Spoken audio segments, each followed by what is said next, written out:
બિસ્મિલ્લાહ રહમાન રહીમ. આપને દર જુમેરાતના સૂરે યાસીન પડે છે, મરહુમીનને યાદ કરે છે, અને એક આયત મશહૂર આયત છે, ઇન્ના નહનુ નુહયિલ મૌતા વ નક્તુબુ મા કદ્દમુ વ આસારહુમ વ કુલ્લ શૈઇન અહસૈનાહુ ફી ઇમામિન મુબીન. ખુદા છે કે જે મુર્દાને જિંદા કરે છે, વ નક્તુબુ મા કદ્દમુ, અને બધું લખે છે. કદ્દમુ એટલે જે તમે સારા કામ કરીને હમણાં એડવાન્સમાં મોકલાવી દો મરવા પહેલાં. વ આસારહુમ, મરવા પછી એને આસાર છે, એના જે કામો બાકી છે એ હંમેશા રહે. વકુલ્લા શૈઇન અહસૈનાહુ, ઇમામે મુબીન જે અલ્લાહની કિતાબ છે, એમાં બધું ચીજ લખેલું છે અમે જે કરે છે. હવે હદીસની રિવાયતમાં છે કે આ કદ્દમુ ને આસારહુમ એટલે શું? કદ્દમુ એટલે તમે તમારી જિંદગીમાં તમે હમણાંથી એડવાન્સ નમાઝ પઢો તો તમારો સવાબ મોકલાવી દીધા, રોજા રાખો સવાબ મોકલાવી દીધા, સારા કામ કર્યા સદકાએ પર સવાબ મોકલાવી દીધા, તમે તમારું ઇન્વેસ્ટમેન્ટ કરો છો. પછી જ્યારે માણસ ગુજરી જાય છે તો આસારહુમ, એના આસાર છે, સારા કામના નેકના કામ છે એ ગુજરી જાય છે, એનું હંમેશા રહે છે. હવે મુખ્તલિફ હદીસોમાં મુખ્તલિફ ચીજો આવે છે. બીજા કહે છે કે અવલાદ સારો હોય તો તમારું આસાર, તમે સારી અવલાદ મૂકીને ગયા. બીજા કે તમે મકાનો બનાવો તો જે રહે છે એનું તમને સવાબ મળે. બીજા કે છે આલિમ જે છે એ ઇલ્મ આપે ને એ હાલ્યો જાય દુનિયાથી તો એનું ઇલ્મ બાકી રહે જ્યાં સુધી મળે. પણ આ એક કામ છે જેમાં ત્રણેય ચીજો સાથે છે.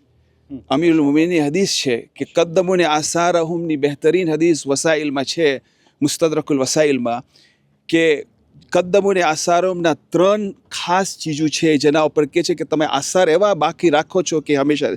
પહેલું જે છે એ ઇલ્મ કે જેનો ફાયદો કોમને મળે. નંબર 2 અવલાદ જે સાલેહ રહે, જે નેક અવલાદ હોય. અને ત્રીજું કે સવાબે જારી હંમેશા રહે. આ સ્કૂલનું કામમાં ત્રણેય ચીજો આવે છે. માશાઅલ્લાહ. સલ્લુ અલા મુહમ્મદ વ આલી મુહમ્મદ. અલ્લાહુમ્મા સલ્લી અલા.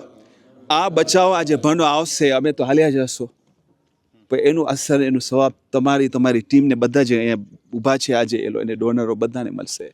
નંબર 2 કે તમે અવલાદ નેક, જો સારા માહોલમાં ભણશે તો અવલાદ નેક થશે તો એનું પણ સવાબ છે, અને સવાબે જારિયા તો રહેવાનું જ છે.